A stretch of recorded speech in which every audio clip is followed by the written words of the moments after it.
Hi there, my name is Louie, and I'm the head Apiarist of the Environmental Society.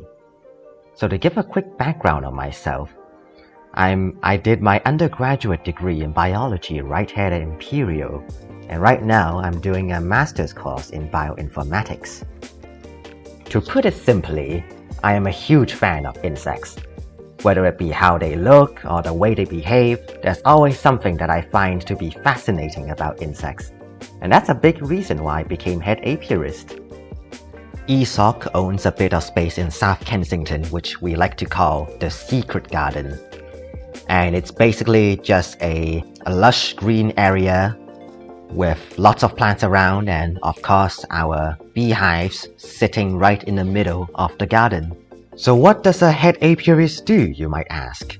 Well, as a beekeeper, my job is to look after our 2 beehives right in the middle of the South Kensington campus.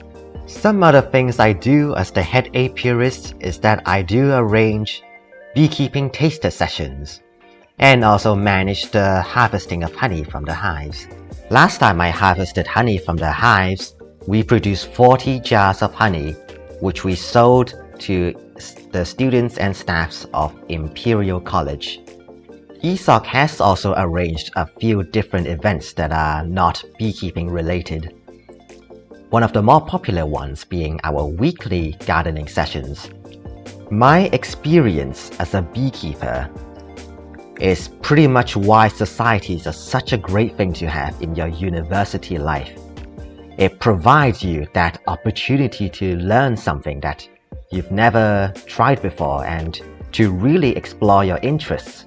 Getting into a society also means you'll be meeting some like-minded individuals who will very likely be sharing your interests. So societies are also a really great way of making new friends. So that has been my beekeeping journey at Imperial. Thank you for listening.